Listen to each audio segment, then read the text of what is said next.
In today's local news, the government has reached a significant settlement with Tūhoe yesterday.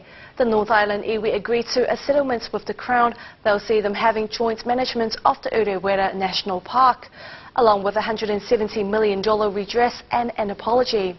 The Crown and Tūhoe will now work together to develop a deed of settlement by the end of 2012. The Conservative Party is having a bump in the polls following the recent gay marriage debates. Christy Zhao talked to leader Colin Craig for his view on the party's future.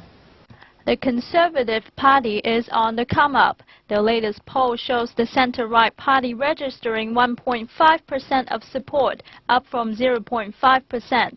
If the MMP threshold is lowered to 4% before the next election, it only has to rise to 2.5% to make it into Parliament. Party leader Colin Craig is very confident, and he already has in mind who he will be working with. The next election is still 2 years away, so we don't know exactly who will get what percentage of the vote. But we have committed to work first with the party that gets the highest percentage of the vote, and at the moment, that is National. But the Conservative leader created quite a stir earlier this month by calling John Key, quote, too gay for Helensview, in a letter sent to 20,000 residents of the Prime Minister's electorate. Craig says he thinks his party's rise in the polls has something to do with the gay marriage debate. And it shows what we already know, which is that we are gaining support. And we know that because more people are joining the party, and people write to us and people contact us, and they thank us for saying things that they think. Yes, the gay marriage and adoption debate is one of those, and we are taking a Conservative view and saying no, we just don't think that we should change something that's worked for thousands of years. Craig says he's found two issues to champion on, the other being hefty bills faced by ratepayers. He also says the party's socially and fiscally conservative views are something Chinese voters can identify with. With the Chinese community, many of whom are successful business people, many of whom have family values at the centre of how they work, and many of whom understand that you just need to balance the books. Craig says his party won't support excessive spending in government, but it's just as important to look for prosperity and success. Christy Zhao, 9 News. Social Development Minister Paula Bennett has announced new social obligations, which she says will give kids a better start in life. That includes parents must send their children to school or early childhood education centres and enrol them with a doctor. They must also complete basic health checks. Those parents who do not do so could have their benefits slashed in half. QS University Rankings released its list of top universities in the world yesterday, showing that Auckland University of Technology was ranked 500th equal, making it into the list of top universities for the first time. Amy Fong reports. Vice-Chancellor of AUT, Derek McCormack, was thrilled to know that AUT was ranked top 500 in the QS World Rankings. It's not the first time that we've been in the QS World Rankings. It's the first time as a whole university, but we have been in the top 200 in 2011 for the discipline of accounting and finance. So we sort of started to make an entrance. I think it's important for us for our international profile, and also for our profile with international students and people that are thinking about coming to New Zealand for study. We know that there's a lot of opportunities out there for students that are travelling away from home for study, and this just gives us a bit of an edge in attracting students, particularly students from the Asian countries who are looking very seriously at things like rankings to make their choices. AUT has only been established for 12 years, and making into a top 500 is a great achievement, as it represents the top 5% of universities worldwide. We're lucky that we're in New Zealand, which has a very good system of keeping a consistent high standard of university quality. So all the universities have to work together on the quality of their programs and their teaching, and we all have to participate in the PBRF system, which lifts the quality of our research. So we're lucky to be in a very good system here in New Zealand, and AUT will continue to advance with its own efforts and with the shared efforts of the system.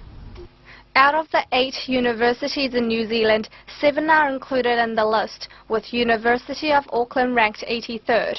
Massey University was the only university in New Zealand that has improved its ranking since last year.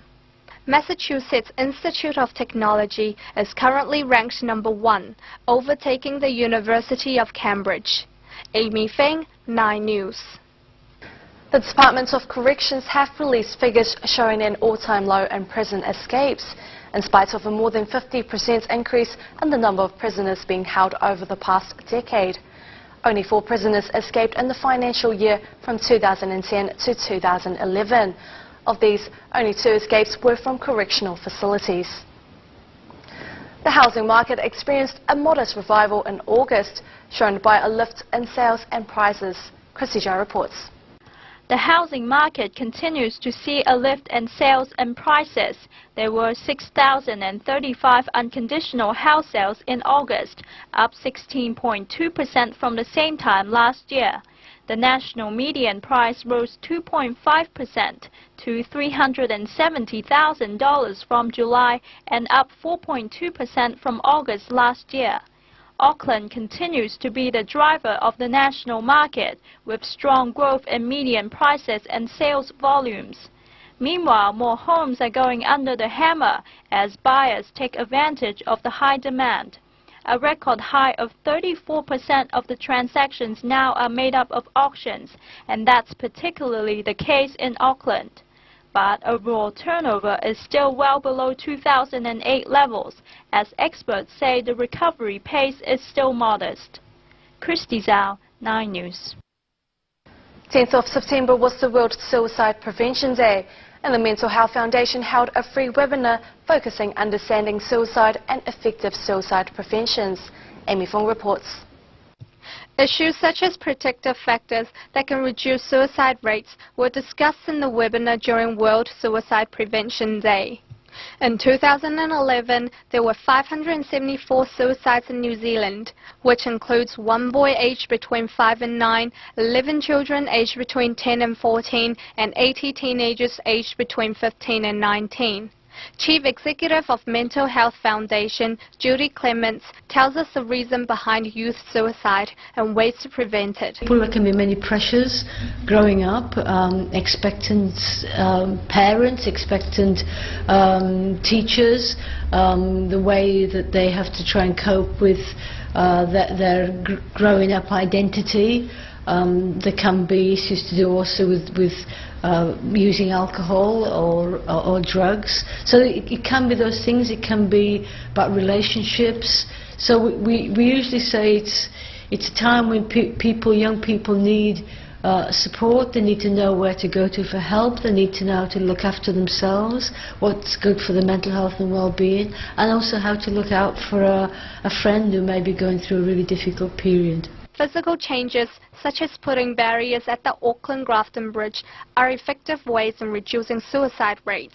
There are things that can be done that are like physical changes, and we usually talk about reducing access to the means. So for Grafton Bridge, it was definitely a good thing to put the fence to stop people being able to use that bridge to jump from. And when it was taken down for a while, the suicides went up. So it's a proven way of reducing the suicides. But other than making practical and physical changes, knowing how to talk to someone that are going through a period of distress and building up positive emotions and well-being are equally important. The Suicide Prevention 2012 conference will be held on the 28th of September at the Ellerslie Event Centre. It will be a gathering of expert researchers and commentators on suicide prevention, and a great opportunity to hear some of the latest thinking from around the world. Amy Feng, 9 News. This week is Conservation Week, celebrating the 60th anniversary of the National Parks Act and 125th anniversary of the gifting of Tongariro and Ruapehu Mountains. Conservationists say it's also a great time for the public to get outside and learn to enjoy and protect our natural landscape. Christy Zhao reports. Around 25% of New Zealanders visited a national park last year. Not a huge number, so in Conservation Week 2012, the theme is Love Your Parks, with the aim of getting more Kiwis outdoors to appreciate what nature can offer. This week in the Auckland Zoo, multiple events and activities are taking place to send out that very message. Conservationists say the important thing is to celebrate what's in our backyard.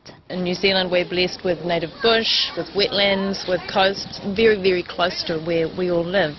So in Conservation Week we're talking about protecting what's precious. Most of us see the preservation of our conservation areas as an important responsibility. But Zoo educator Sarah Ross says people need to be aware that even simple and minor things we do can have a huge impact on the environment. For example, going to the beach. When we visit the beach, what action can we take to make sure we leave the beach the way we found it? Do we take our rubbish away with us? Do we bring our fishing nets home with us when we've finished fishing? When we walk in a kauri forest, do we clean our boots when we leave to ensure that we the disease that's causing kauri dieback? This Saturday, the 15th of September, is International Coastal Cleanup Day, when millions of people around the world will roll up their sleeves and help clean up beaches. Auckland will be hosting similar events, with volunteer troops descending down to the West Coast beaches from 11 o'clock. Christy Zhao, 9 News. Now we have our TV9 host from Asia Focus, Julie Nixon, to comment on top universities. Auckland University of Technology has for the first time appeared on a list of the top universities in the world. Results from this year's QS World University Rankings show New Zealand universities making the list, and AUT featured for the first time since it was established 12 years ago. The annual survey ranks institutions based on scores for academic reputation, employer reputation, and how many international students it has, among other things. Up to 20,000 universities from around the world were looked at this year before 700 institutions from 72 countries were ranked as the top in the world. AUT was ranked 500th equal and was rated behind its fellow Kiwi institutions including Waikato in 374th and Otago in 133rd. Only Massey improved its ranking from last year, jumping 21 spots to get 308th. The University of Auckland was the highest ranking institution among the Kiwi universities in 83rd. QS says the New Zealand system has held steady in the rankings table this year and remains clearly identifiable as one of the world's leading small systems, with 4 institutions in the top 250 and 7 in the top 500. On top of the world list this year is Massachusetts Institute of Technology, otherwise known as MIT, which jumped 2 spots from last year, taking over from its British rival, the University of Cambridge. So who's in the top 10? MIT, Cambridge, Harvard, University College London, Oxford Imperial College, Yale, University of Chicago, Princeton and Caltech. Unless New Zealand adopts a system of elitist universities that involves putting extra resource into 1 or 2 selected institutions and raising the entry levels, it's unlikely that one of our universities will make the top 10 anytime soon. Thank you, Julian. Now let's take a short break and we'll be back shortly.